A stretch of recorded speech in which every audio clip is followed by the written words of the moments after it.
So, you get a type 2 diabetes diagnosis, and what's the first thing you think of? For a lot of people, it's medication, maybe for life. But what if that's not the whole story? Today, we're going to dig into the science that's completely flipping that script, shifting the focus from just insulin to the incredible power of your own lifestyle.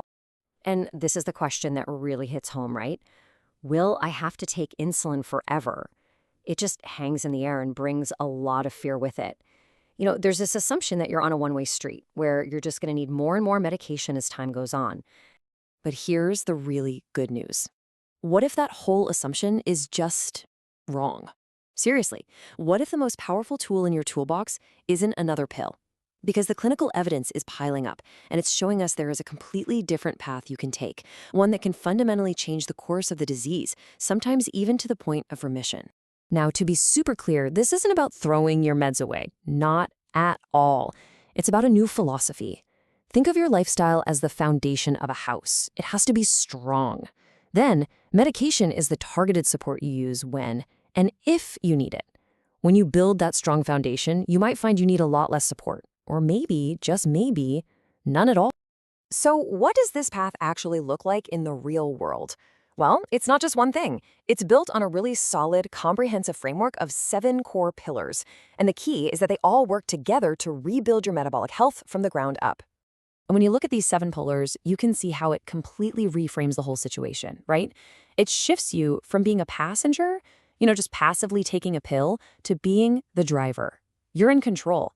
This is an active, holistic strategy, and you have so much influence over where your health goes from here. Okay, so all 7 of these are absolutely crucial, but to really see the science in action, to see how this stuff works on a biological level, we're going to zoom in on just one, and it's a big one: physical activity. This is where some of the most mind-blowing research is coming out.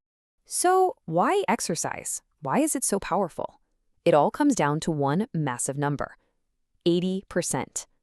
Your skeletal muscles are responsible for getting rid of over 80% of the glucose, the sugar, from your blood after you eat. Think about that. They are literally the main engine your body has for managing blood sugar.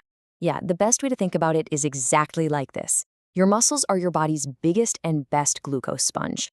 When you use them, they just soak that sugar right up out of your bloodstream. It's an incredible system.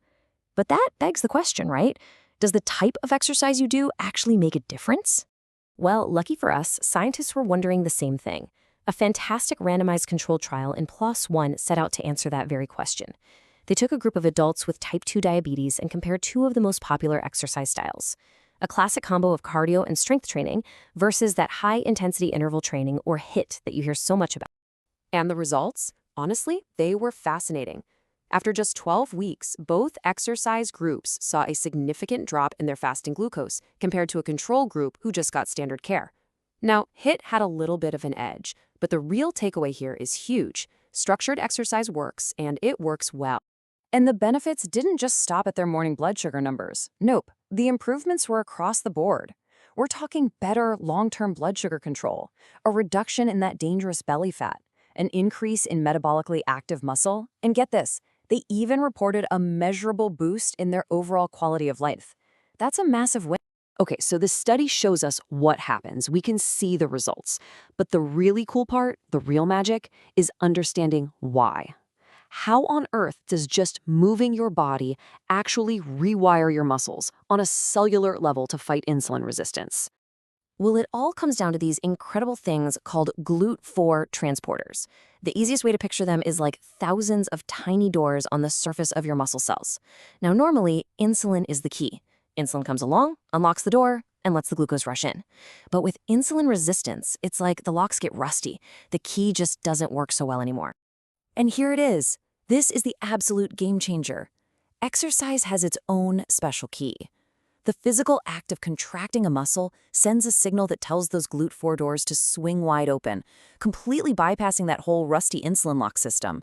It's like having a secret back door. It's a biological hack that allows your muscles to clear sugar from your blood even when the normal insulin signal isn't working right. It's incredible. But wait, it gets even better. When your muscles contract, they don't just take up glucose. They also act like your body's own internal pharmacy, releasing hundreds of these powerful signaling molecules called myokines right into your bloodstream. And these aren't just random molecules. They are targeted messengers. They're like little text messages with very specific instructions for the rest of your body. Some help reduce fat storage. Others promote turning regular fat into a more metabolically active, energy-burning kind of fat. Exercise even lowers the levels of a protein that blocks muscle growth.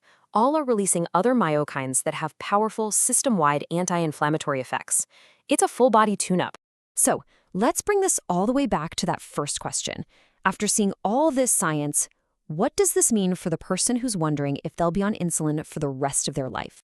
It means that lifestyle isn't just a soft recommendation your doctor gives you on the way out the door. Lifestyle is medicine. It's a targeted, potent, evidence-based intervention.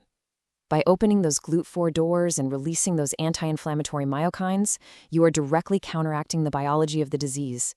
This isn't wishful thinking. This is proven science. And that right there is the new paradigm. A diagnosis isn't a life sentence. It's a starting point. It's data. By understanding these pillars, you can work with your healthcare team to create your own personalized, data-driven prescription to reclaim your metabolic health. The question is no longer if you can change the trajectory, but how are you going to start?